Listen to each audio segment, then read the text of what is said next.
We are live on the Bullpen Podcast. Welcome in. I am your host, Chris Krogman.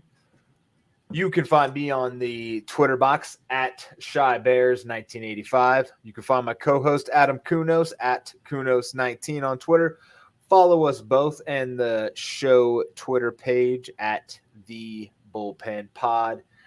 We are here again, 2 weeks from the last time we talked to you guys when we were still on lockdown. We are still on lockdown. We are hopeful for a deal today. Unfortunately, we did not have that happen. If you saw a lot of our tweets today, retweeting Evan Drellich from The Athletic, Ken Rosenthal from The Athletic, that's what we're going to freaking talk about tonight. So, Adam, I know you're sad. It's okay. We'll figure it out. We'll talk about anything but live action free agency, baseball talks and trades and shit like that, even though that's what I wanted to talk about tonight. What do you want to talk about? I'll tell you one thing. I'm sitting at work doing my job, but trying to get all these updates, and it came the afternoon where I have MLB TV on in the background at my job. I'm just going through my daily work. I have it on background, I have headphones in, listening to it, and I had high hopes going home tonight saying, we're going to talk about the end of the lockout. We're just going to be talking about free agency coming in. I honestly had a slimmer of hope, but there was no hope when at the end of this, it felt like someone said, we're going to just give you some hope, but then we're just going to stab you with a knife. That's pretty much how I felt. Who do you feel is doing the stabbing at this point, Adam? I know we posted a poll on our Twitter page asking the fans of the show and the fans of the league, of the major baseball folks, who they thought was to blame right now. Adam, I want to know, who do you think's to blame right now? I'm pointing fingers at both sides right now. I am looking both at the owners and looking at the players on this. I'm looking at both sides of this argument right now. You had the owners who I thought were giving a fair proposal to the players, giving them actually a fair deal, which if you looked at our Twitter account, a lot of people are saying, take the damn deal, take the deal. You have a good deal, take it. And then the players were going, no, we're not going to take the deal. We still think something's up. We still think we can get more out of it. I'm looking at both sides right now. Both sides are to blame for this right now. Yeah, you know what's interesting what I found interesting today that I wasn't aware of previously, and maybe this is just my own ignorance, is that this deal is really only going to be for 5 years. If you know, there's a couple of contingencies now that might change it to a 3-year deal, but at a 5-year deal, the players both sides need to chill out. Make progress now, and then in 5 years, have another whole new conversation. 5 years is nothing in the grand scheme of this great game of baseball that's been around since the 1800s. We don't need to, have a tizzy fit and get every last dime or nickel out of either side that we can in this deal. But it sounds like we did get some progress on a lot of the big money issues. And I just want to see baseball again, man. And if you want to see baseball too, and you want to support your favorite team, head on over to Fanatics, where we are sponsored. You can grab your 2022 MLB gear. There'll be lots of cool stuff coming out, I'm sure, as soon as the lockout ends, maybe before. Owners still need to make some money, so they're probably still selling team apparel, but probably no jerseys or anything readily available yet because they don't have the licensing, or shouldn't. But head on over to Fanatics. You can get a custom jersey, put your own name on the jersey. That's what I do. I have a player curse, so every time I get a player jersey, they either get injured or traded from the team that I had on. So avoid the player. Just put your name on the back of the jersey. You know what you could do, Adam, is you can use that to your benefit. So if you don't like a current player on your team, you could just go buy that jersey and he'll get out of there. Exactly. Or it'll work in reverse and he'll have a career year and it'll benefit the team. Exactly. Winner, chicken dinner. This is how I use this is how I use gambling now. If I curses bet, are meant to be broken. that's right. If I bet against my team, then if I bet against my team, then I've basically just paid for wins if they win, and if they lose, then I get money. So it's a win-win, right? Exactly. Or something like that. Anyway, we are live with you on YouTube, Facebook, and Twitter. Go follow us on all venues and all podcast locations, Apple Podcast, Spotify, all the places you like to listen to our amazing vocals blast through your speakers. So Adam, currently, where are we? What's the biggest progress we've seen, and what is the biggest holdups right now? Well, I'll look at progress we made. We've made progress with the CBT, with the competitive tax that they're looking at, or the luxury tax, if you look at it. MLB, the latest proposal that was given out this afternoon, Major League Baseball will start the CBT at $230 million. The players are asking for $238 million, so there's still an $8 million difference. However, this is closer than what they have been the last couple of weeks. So, and then by the end of the 5-year deal, MLB would like to see this CBT at $242 million. Major League Baseball Players Union are asking for $263 million at the end of the 5-year deal. So again, still some big money gaps. However, Major League Baseball has increased their offer by a couple million, because they were starting, I believe, at $220 million when negotiations were starting to pick back up. So they have increased their starting offer for the CBT. Pre-arbitration pool, MLB is saying we're going to start at $40 million. Major League Baseball Players Association are asking for $70 million plus a $5 million increase every year.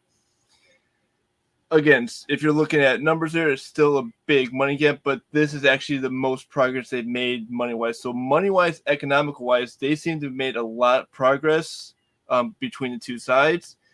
The one thing that has seemed to come through, and again, Evan Drellich on Twitter, if you don't follow him, I recommend that you follow him. He's been good with sources and good information over the last couple of weeks regarding MLB lockout. The international draft that Major League Baseball wants to put in seems to be this one roadblock that the players are not willing to budge on. The Major League Baseball wants to input an international draft so that all teams get a chance to go out and select international talent, get a good chance to pick up that top amateur player from around the world. They want to create a pool where they put 7 or 8 teams into pot and rotate draft positions every year.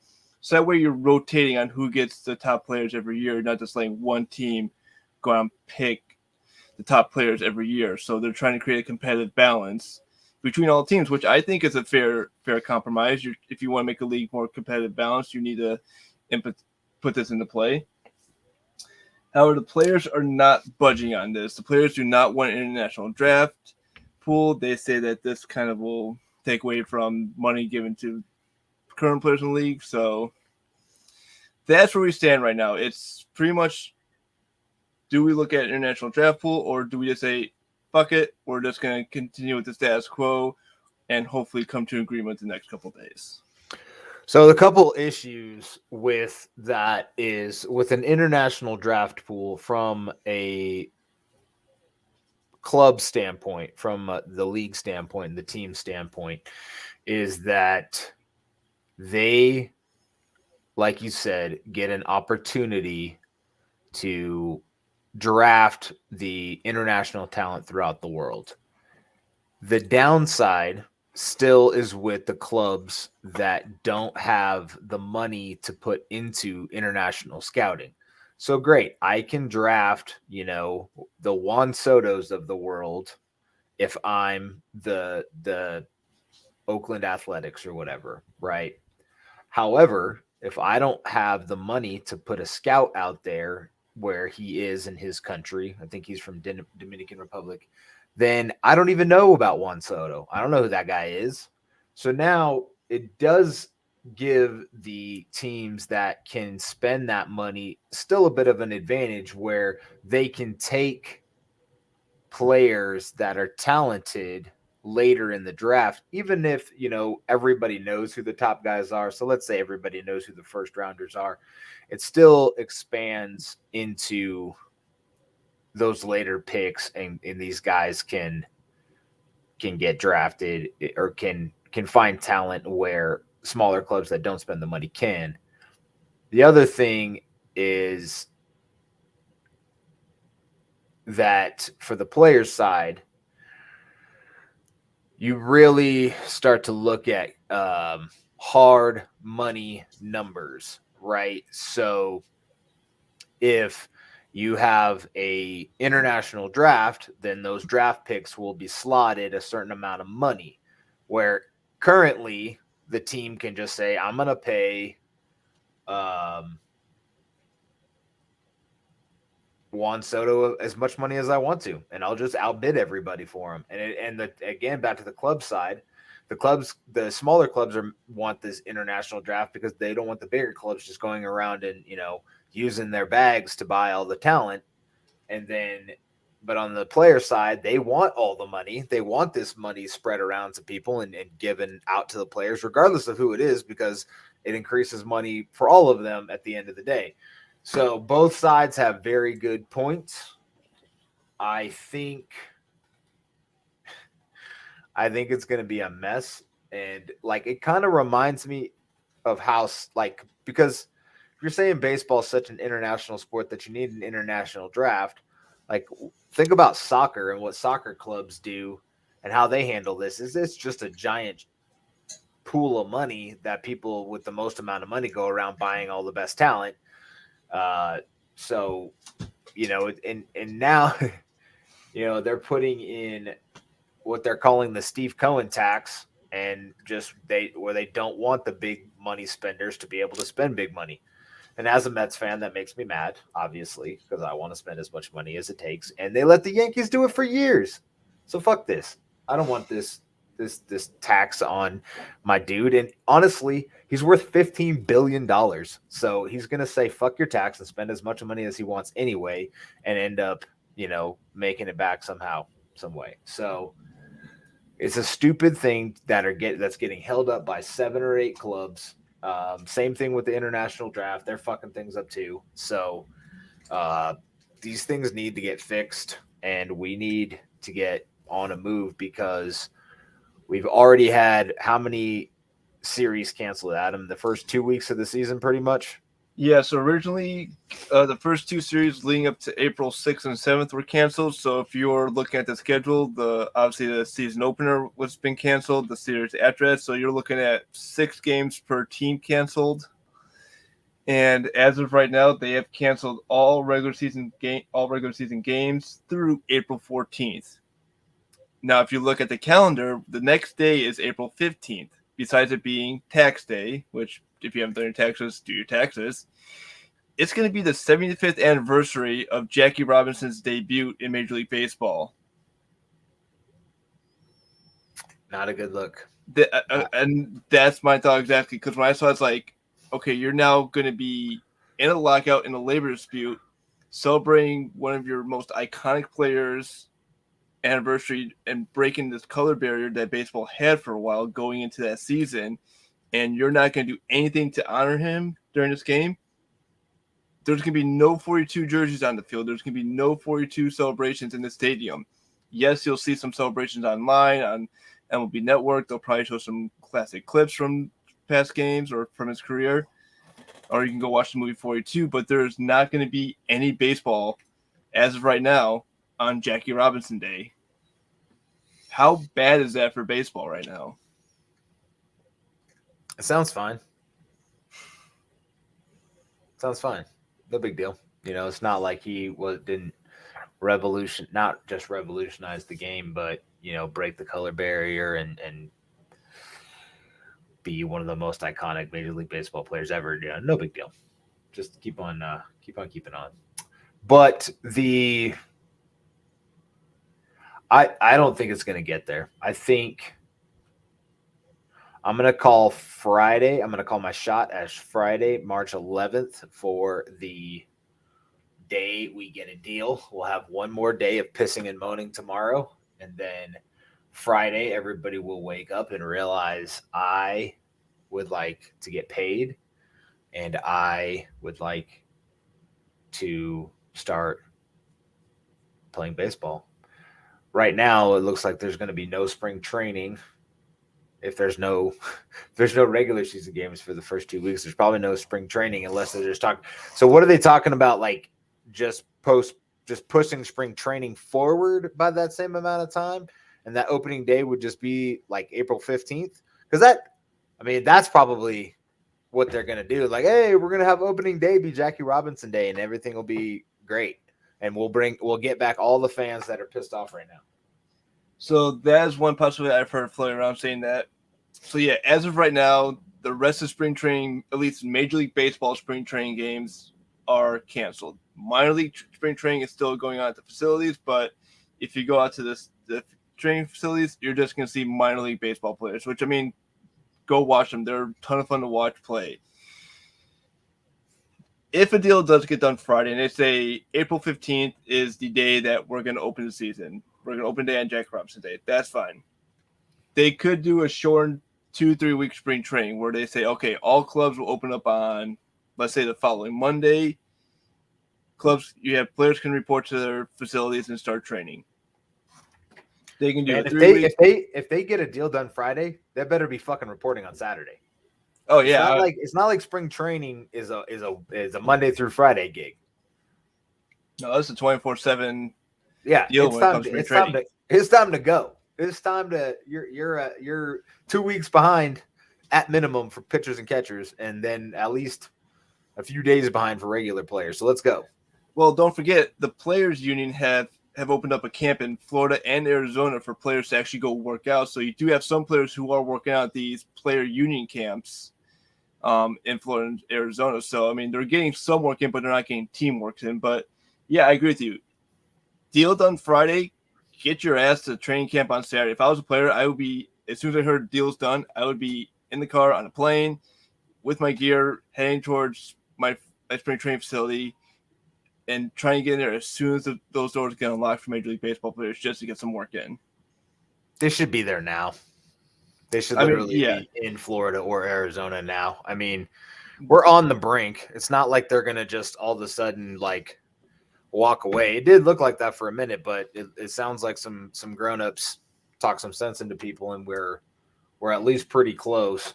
These numbers for the CBT, we talked about this a while ago. The owners were at 214 to open up. They're up to 230, so that's good. I can't remember what the players' opening line was. I think their end line was 275, which is down to 263. So that's good. I mean, that's they're coming together. They're getting close to meeting in the middle of something. And like I said from jump, just fucking meet in the middle. It's not like why drag it out. You're just gonna kick and scream until you get your way, and you end up in the middle anyway. That's exactly what we knew was going to happen. So why did you waste all this time? And they want it. So tell us, Adam, I read about the owners want to be able to expedite the rule changes as soon as the deal is done. Where are we? What rule changes are actually in play? I know we've heard a lot of rumors, but I think DH is pretty much a done deal, right? Universal DH is pretty much a done deal. Yeah, so Universal DH is a done deal. Another one that was talked about is a pitch clock. So you'll have a pitch clock for pitchers. They use it in spring training. Minor league clubs use a pitch clock. They seem to be fine with this. So you would implement a pitch clock. There would be a ban on the shift. And this one's a little bit of a toss-up because I've been hearing they're going to just ban shift completely. No, they're going to limit how many times you can play into the shift. Me personally, I am for the shift in baseball because you're playing to a hitter's weakness that they're going to pull the one side of the field.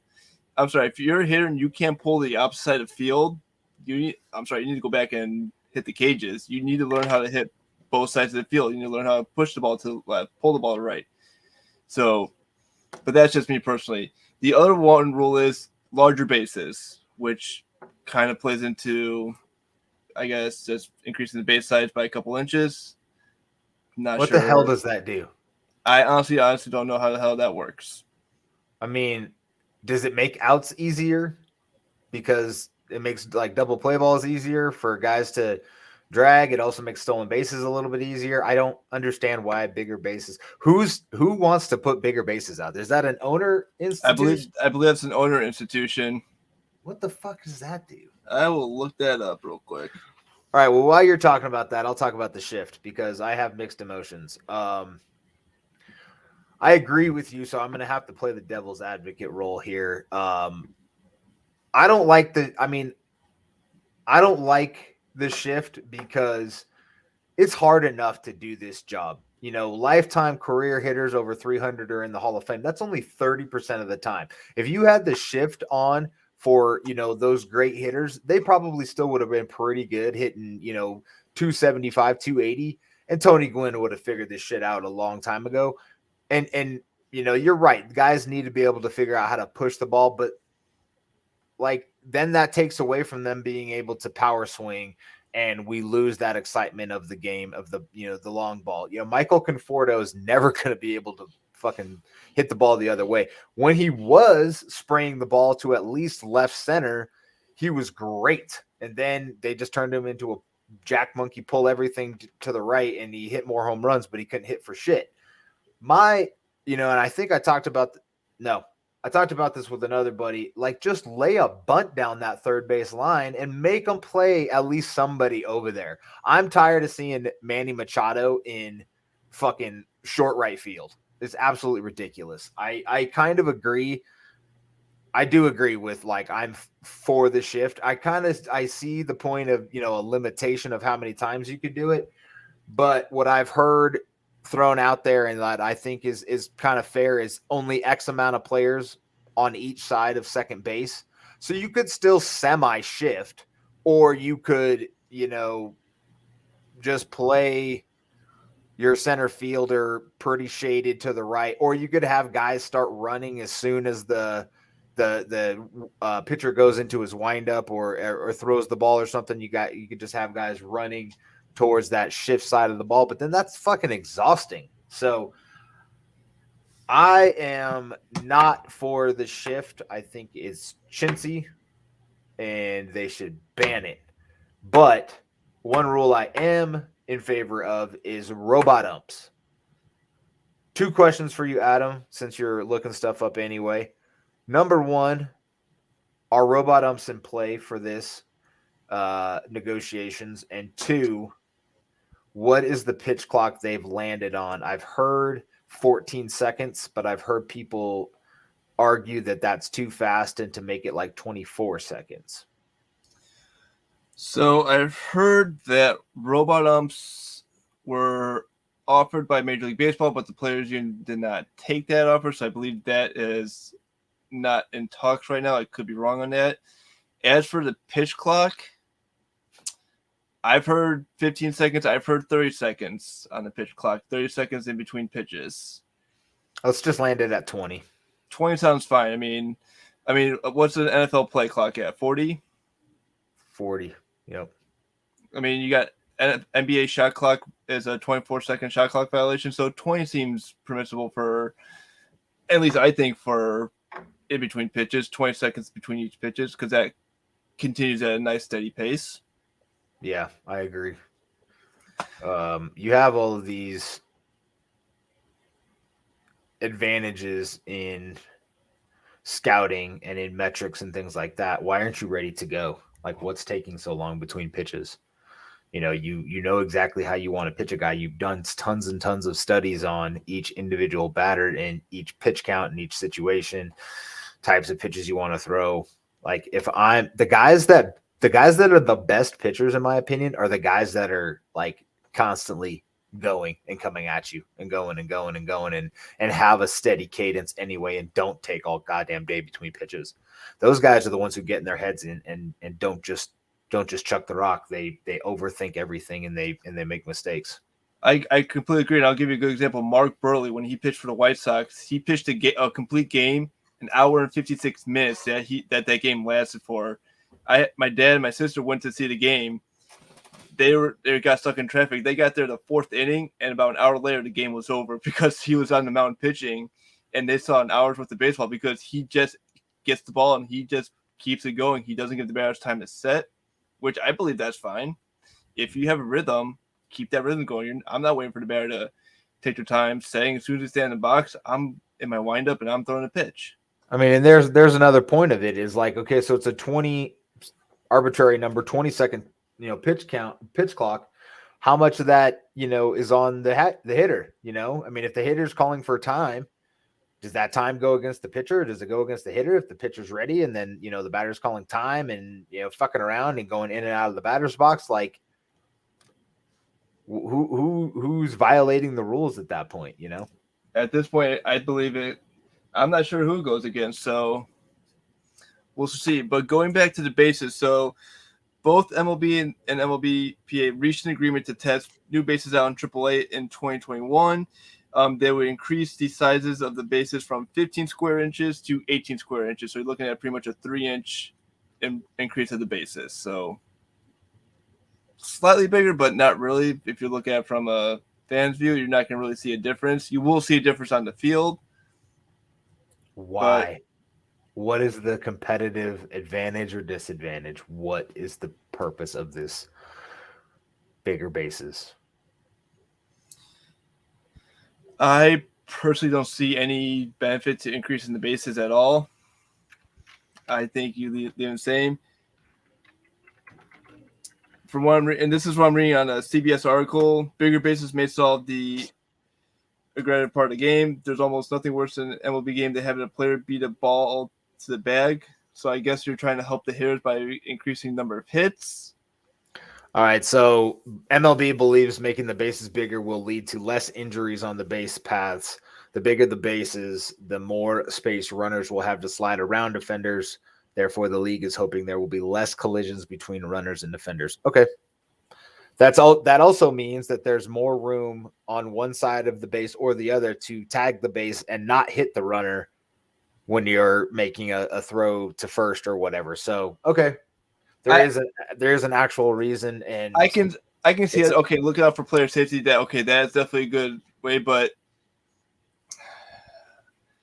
I don't know overall if that's going to help because the bases will still be the same material. You could still have a player catch that one part of the base and roll an ankle. I mean, there's still the risk of injury, but I guess by increasing the bases, you're lessening that chance of injury between the runner and fielder. So, okay, that I can see.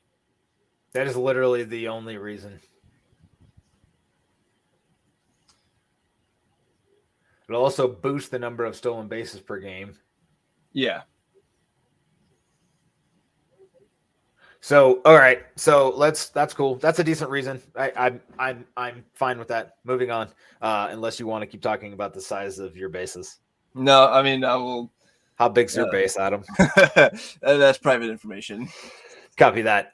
So back to robot umpires. So it's interesting because I think players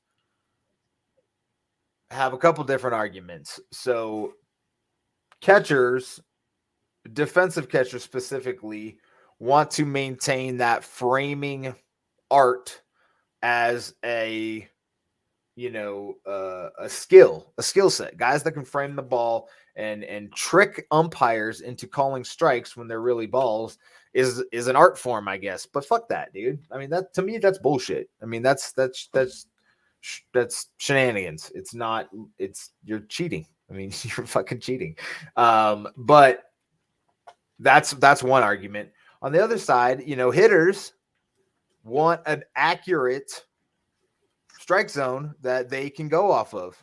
And if we're making rules like the shift and benefiting defenses and whatnot, what are we doing on the other side to benefit offenses? And the same thing with pitchers. Pitchers want an accurate, consistent strike zone. They don't want to have to go face umpire A and be like, okay, this guy's strike zone is this, and they got to go have a conversation with them before the game and say like, okay, where are you going to call it? Above the knee, below the knee, or are you going to call above the waist, below the waist? Where's your strike zone? The pitcher's got to find that out for a few innings, and then they're through the third time through the order, and they're in fucking trouble with the lineup because they had to figure out what the strike zone was for 3 innings.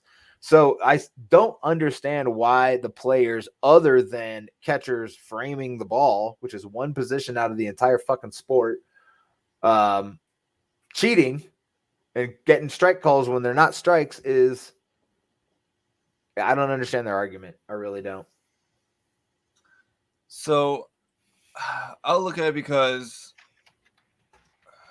when I play league, I caught when I was a little leaguer. So I mean, I understand the framing. I actually did that when I played pony league baseball when I was still in high school and middle school.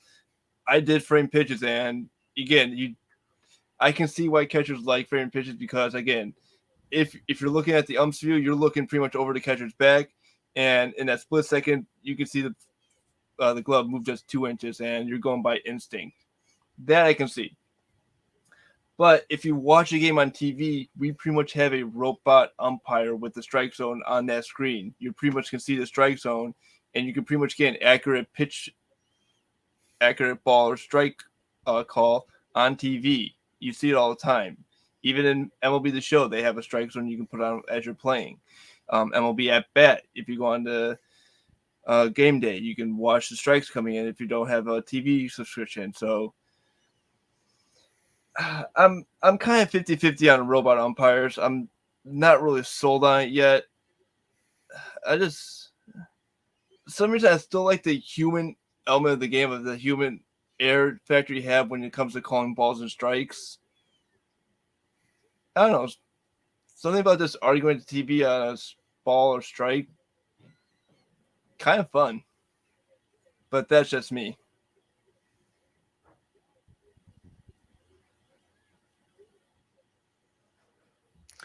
So I'm just looking at like what the actual current like application is in the Atlantic League, and it's called TrackMan, and it's like a Doppler radar type black box that sits above home plate, and it analyzes each player's size and adjusts the strike zone accordingly so that a 6'7" player and a 5'7" player have the same strike zone, which I think is super fucking dope. And technology is awesome, and it has a 3D strike zone. And then so there's still an umpire sitting behind the guy at home plate.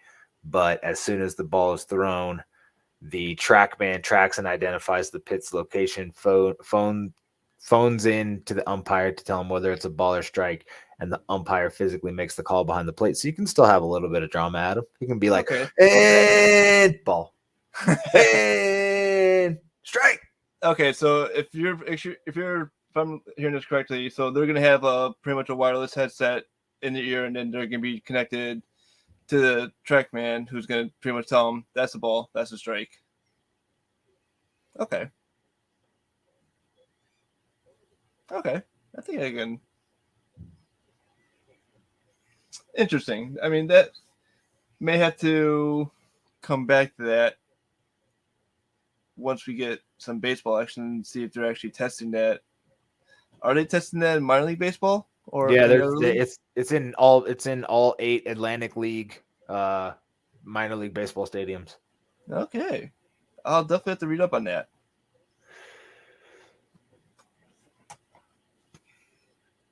Okay, so whoa.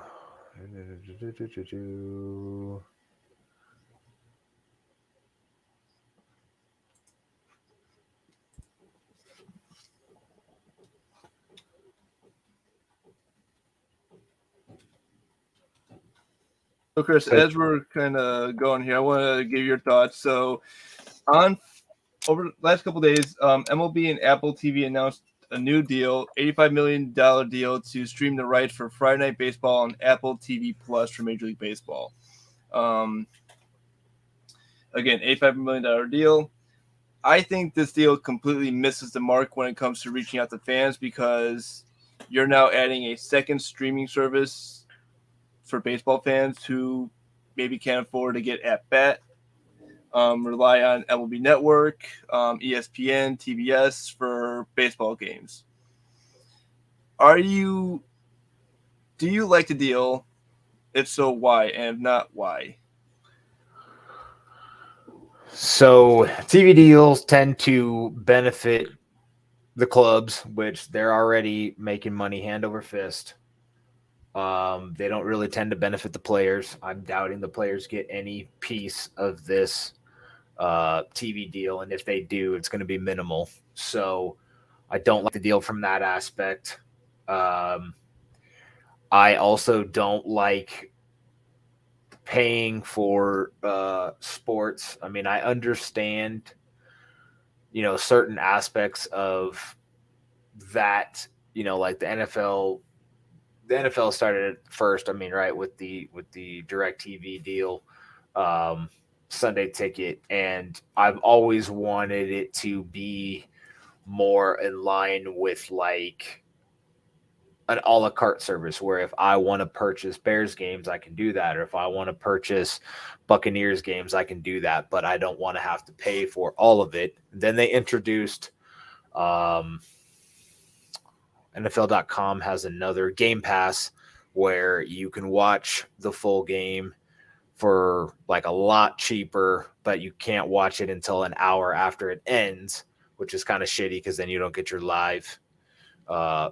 sports. And if you're a fantasy football player, you're seeing your fantasy football team do this, that, and the other thing while you're not watching the game, and that sucks. Do you know, Adam, with this TV deal, is it going to be exclusively on Apple TV or will?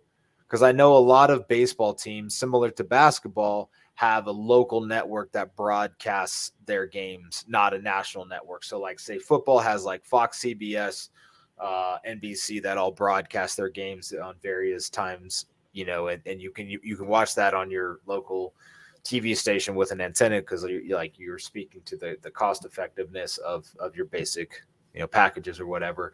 And then you have like with basketball, say here in Denver, we have Altitude TV, which shows all the Nuggets games, and you have to have cable to get it, of course. But it's a local thing. So, do you know, Adam, with this Apple deal, if these Friday games will be only on Apple for out of network folks, or will people who are in network still be able to see their local game and not get like a fucking blackout warning?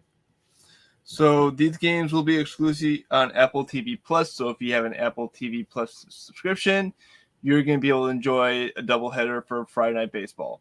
Enjoy. I'm already mad. Nope. No. So the other thing is like T-Mobile gives me free MLB package the last 2 years during COVID. That's how I got MLB TV last year. My brother-in-law said, "Hey, one of my friends has T-Mobile, doesn't want a subscription. Do you want to go?" Hell yes, free baseball for a season. I'll take it. Right. So and I got it for the last 2 years from my wireless subscriber. Thank you, T-Mobile. Shout out. But now, I don't know if T-Mobile's going to keep that going, but like it's been awesome. And it's what it's probably going to do is I'm probably or was probably going to buy it this year because I've been so used to it the last 2 years. So that was a kind of a smart ploy by both T-Mobile and the MLB. And I'm guessing if you're a T-Mobile subscriber, you can maybe get that deal for cheaper, if not for free again this year, if we even see baseball. But now this whole Apple TV thing comes into play, and no, I'm not thrilled with it at all. So look at it from a league standpoint. So other leagues, you said the NFL has a free cable network. The NFL network, that is free standard cable that comes on any TV package, no matter what. So if you get like YouTube TV, Spectrum, Comcast, wherever you get your TV internet from, you get the NFL channel on as a free TV network. NBA Network, NHL Network are basic cable networks. I know that YouTube TV doesn't have it yet. I know I'm hoping they're working out a deal to get NHL TV, but we get NBA TV on YouTube TV. MLB Network is a high tier cable channel. That's like almost like an add-on channel for some cable networks. How is that not just part of a basic cable sports package to where you have to add on this network? So I think like it's kind of interesting that NHL isn't also, and I say that because it's not, I don't think it's popular enough. So like you're not getting people who, buy cable packages or whatever are watching ESPN, and NFL is big enough that it's just kind of like, okay, well, we should just include this. And same thing with NBA, very big market. I think those are the two biggest sports by a long shot. And then I would say MLB, and then I would say NHL. So I just don't think, I don't know why MLB Network isn't included in most cable packages. That's kind of silly. And then, but like for me, like Apple and Android, or Apple Samsung, or however you want, is a 50-50, 60-40 split already. And now you're asking people to basically infringe on their entire ecosystem. It's smart move by Apple. It's a very smart move by Apple, because I'm not an Apple subscriber. I have Samsung, and I've been anti-Apple for a super long time. But I do appreciate the ecosystem. I think iTunes and the Apple Cloud and like all of that shit, that you can do within your little system is phenomenal. And you've created this like entire group of people now that all can communicate through iMessage, and like they can like each other's texts. And when you get a liked text on a Samsung, it fucking reprints the entire text and said, Adam Kunos liked this text, and it's super fucking ugly and annoying. And I can't do it back to you. I can't hit the like button if I like your text. I have to respond and say ha ha ha, or I like that text, or whatever the stupid thing is. But now the MLB has decided to partner with Apple in fucking over all of the Samsung and Android people and saying, hey, you're not important. Your ecosystem sucks. Switch to Apple. You can't watch these Friday night doubleheader games. So guess what? I'm not watching those doubleheader games, because fuck all that. So that's my soapbox. So if you're on a group chat, you're that one guy with the green text bubbles the entire time. Just change your fucking colors, man. Who cares, bro? I have Google Message now, which is way better than Samsung Message. No offense to Samsung, but I am not on I am on the everything but iPhone plan, which includes Google, Samsung, and Android operating systems. So I'll probably get a Google phone next, because I think like Google is like a very comparable platform. I'm surprised Amazon hasn't gotten into the cell phone world, because although, man, I have Fire TVs, and like they're great for a lot of things, but they're also kind of clunky for some stuff. But I'm surprised Amazon doesn't have a phone. And if they do, I'm on a fucking Galaxy S8, so I'm like 5 generations behind. So don't judge me. Whatever, deal with it. None taken. So I will say I am an Apple phone. I have an iPhone. I have an iPhone, whatever XR, whatever I don't judge. I don't judge you. Do your thing, I'm about man. maybe 5 generations behind as well too. So, I got a free Apple TV Plus subscription through my smart TV in my bedroom. They're like, "Hey, we'll give you 3 months of Apple TV." I go, "Okay, I'll bite. I'll try it." I have a reminder in my calendar to cancel Apple TV just because I'm not paying $4.99 extra or $5.99 extra for another subscription. We already get the Disney bundle. I'm talking Hulu, Disney Plus, ESPN Plus through my Verizon subscription. So that just gets tacked onto our phone bill. So that's like a free subscription there. And what I like about Hulu, I get all the NHL games I want during the regular season. They're showing pretty much every single NHL game on Hulu and ESPN Plus. Ooh, that Ducks overtime game last week. Fucking made money on that shit. That was nice. That dude got the hat trick to end the game. That was fucking sick. Don't talk about last night's game. I was not a happy camper, but that's for another discussion. That's right. But I know you're a Ducks fan, so I just exactly. But I'm with you. You're taking half the viewers away from good Friday night baseball. I mean, when Friday night kicks off some key series, so if you're a Yankee fan and they're going to be showing Yankee Red Sox games, probably exclusively on Apple TV, because it's that prime game you're looking for. Do you think the Yes Network allows that shit? Oh, I'm pretty sure if they pay them enough money, the Yes Network would be like, sure, whatever. No way. Yes Network would be like, no, we're the Yankee exclusive sports channel, or whatever it stands for. Whatever. Fuck this Apple deal. Let's move on. I that's my official stance. Fuck this Apple deal. I'll find a way to watch it. There's so many, don't track my IP address, but there's so many ways around this shit. Like, fuck you, Apple. Anyway, moving on.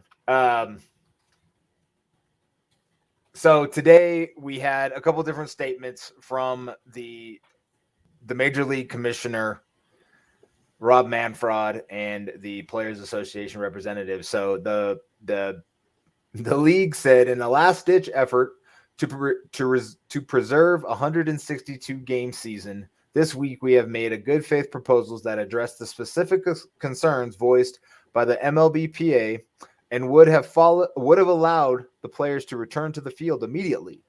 The clubs went to extraordinary lengths to meet the substantial demands of the MLBPA. I love these wordings; they're so great.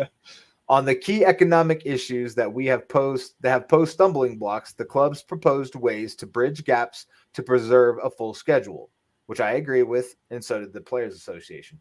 Regrettably, after our second late night bargaining session in a week, we remain without a deal. Because of the logistical realities of the calendar, another 2 series are being removed from the schedule. Thoughts on this statement, Adam, from the owners? From Fraudford, that's only half his statement too. I think there's more to that statement, but it's like I'm really going like, okay, I can't deal with this anymore. I mean, the owners are the ones that started this lockout. Let's not forget that when December 1st rolled around, when the lockout started, the owner said, we're locking you out. We don't have a deal, so we're going to lock you out. But I do think that the owners have made some progress in kind of compromising with the players. I think they have made some good moves in compromising with the players.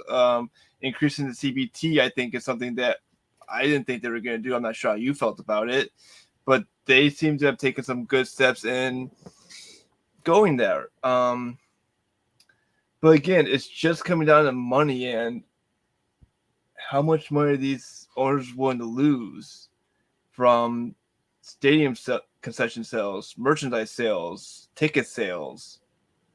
Because if you cancel these games, fans are going to start wondering, like, well, I brought tickets to this series that's no longer going to be played. Do I get my money back? That could become a factor here pretty shortly on refund for fans who have purchased tickets. Yeah. Well, I think the owners have actually come a long way, a lot longer than I thought they would, but they also had a lot farther to go than the players did, in my opinion.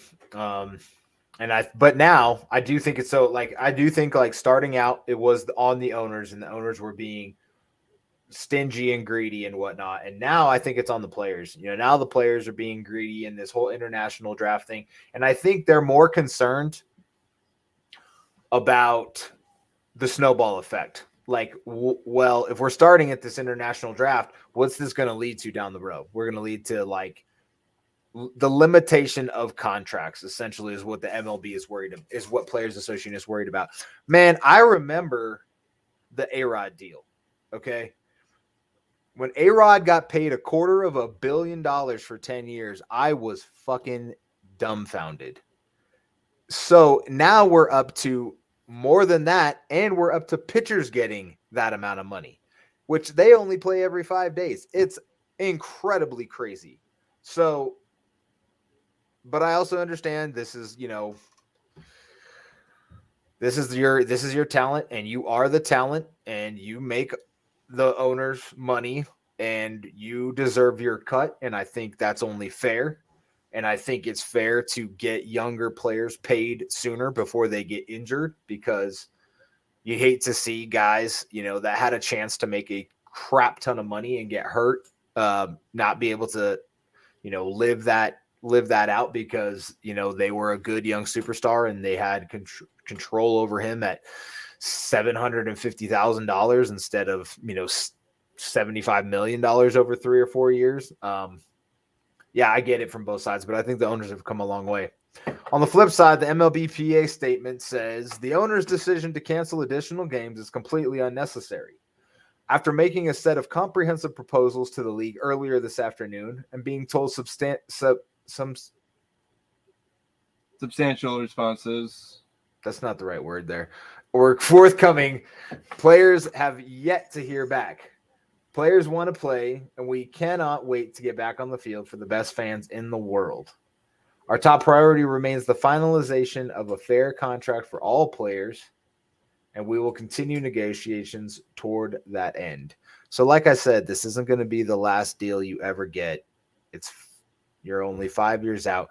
And like, what is the contingency that could make it a 3-year deal, Adam? It's the international draft thing, right? If they don't make a decision by November 15th of this year, then it somehow voids the final 2 years of the 5-year proposed contract, right? Is that right? Yeah. So again, Evan Drellich on Twitter said parties have until November 15th to agree on an international draft deal. If they do not agree on it, qualifying offer returns at the end of the 2022-2023 season, and also the international system returns to status quo, and then that reopens up negotiations in 2024. So yeah, you're looking at a 3-year window if they do not agree on it. If they say we'll accept this bill, but we're going to think about the international draft, they have until that day to come up with something. So, but I'll go into, so like you said before, Chris, we put out a poll today on who are you more frustrated at, the players or the owners? A majority overwhelming, we had 92 vote on this poll. 54% are pointing fingers at both sides. 20% are blaming the players, 18% on the owners, and we had one comment who blamed Scott Boras, which I'll give him that one. I'll blame Scott Boras for everything, so not going to argue that. Yeah, he's been a douche for so long. God, he's been affecting baseball for forever. Since the 90s, man. The JD Drew deal. Yeah, but over 50% of our viewers that vote on this poll said both sides are to blame for this, and I think they are. I think they are correct on this one. I think that they're absolutely correct on both the players and the owners are now to blame for this lockout dragging almost 100 days now. We're just 2 days away from this lockout going 100 days. Unbelievable. 100 days. What a wonderful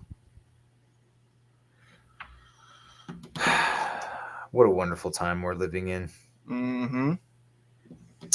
Well, that's unfortunate. I would like to have a deal, and I think Friday's the day. So maybe we see you in a week instead of 2 weeks. Adam and I will discuss and let y'all know if we are going to have a shorter time between our next podcast.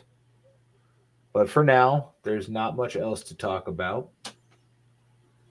We could talk about our favorite baseball movies again. We could talk about basketball playoffs that are heating up or getting there. We could talk about the NCAA tournament. Are you a March Madness fan, Mr. Kunos? I am a March Madness fan. Wisconsin, we just clinched to share the Big Ten regular titles, so we have the number 2 seed in the Big Ten tournament. I will be filling out my bracket. I fill one out pretty much every year. I'm excited for March Madness. I love March Madness. Do you think Wisconsin can win the Big Ten tournament? I think they have a good shot at winning the Big Ten tournament. I think it could come down to Wisconsin, Illinois for that Big Ten championship title. I mean, you still got to deal with Purdue and Iowa. And Ohio State. Yeah, so we don't play the way the Big Ten tournament's set up. The first round kicks off, then you got the second round on Friday. We don't play until this weekend, the way the tournament's set up with the top 4 seeds getting the first two round byes.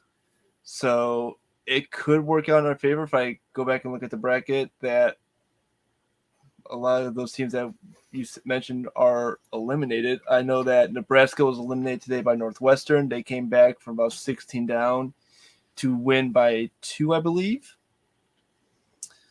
But again, the one thing I love about March Madness is anything can happen. Anything. I mean,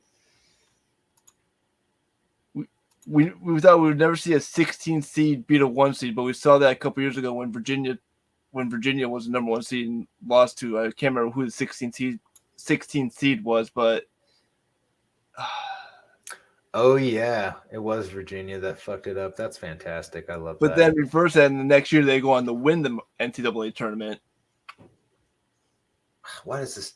I want an actual bracket that says who the teams are, not just what seeds they are. So, all right. So Friday, Illinois plays. So Illinois is the 1 seed, Rutgers is the 4, Wisconsin's the 2, and Purdue. So Iowa's the only one that's got to play their way, and they're the 5 seed. They'll play on Thursday. Michigan State, Maryland play on Thursday. Michigan, Indiana play on Thursday. Whoa, what? No, that can't be right. Play the game 1. Who's game 1? Game 1. So Northwestern. So Iowa will play Northwestern on Thursday. Is that tomorrow? Yep, that's tomorrow. You got 4 games tomorrow. Could tell how tired I am. I don't even know what day we record anymore. Holy shit. It's all good, man. So yeah, Northwestern. Yeah, they were down big to Nebraska. And then Penn State and Minnesota are playing right now. It's pretty close. I think it's like 33-32 Penn State. And then so Michigan and Indiana. Michigan's going to smoke them. Iowa, Northwestern. I think Iowa wins that game. Michigan State, Maryland. MSU is such a shit show. Who knows what's going to happen there? Ohio State plays the winner of Michigan. So Ohio State, Michigan potentially on. Wait, that can't be right. Minnesota. Yeah, so Minnesota, Penn State. Whoever wins that will face Ohio State, and then the winner of that game goes. Oh yeah, you're right. Okay. Wow. I love the Big Ten tournament. I love the Big East tournament. Was it? I think it was Nova or UConn that went 6-0 in the Big Ten tournament and then went on to win the NCAA tournament. I was against those dudes the entire time because I was like, sooner or later they have to get tired. But no, they're 18 years old or 22 years old, and they just have springs in their legs forever. So good for those kids. But the madness is on. It is March. It's going to be so much fun. The Players Championship is this weekend from Sawgrass. If you're into golf, that is another massive, massive event. So that should be a lot of fun. Your boy already got many dollars placed on that game or that event this weekend. Not that many dollars, honestly, like $20 total. But yeah, that'll be a lot of fun. So hit us up with what you think about the lockout, who's to blame, what you're most excited about for when the lockout ends. Read a pretty cool article about the free agents that are left out there and what types of deals they might be signing and with who by Jim Bowden on The Athletic. If you don't have an Athletic subscription, get that shit. It's worth every penny. Have a great night, everybody. Yeah, have a great night. Enjoy. I know spring break's coming up for a lot of people who are in school right now. Enjoy the week. Hopefully we have a deal on Friday, but enjoy the night. Indeed. Take care, everybody. Have a good one.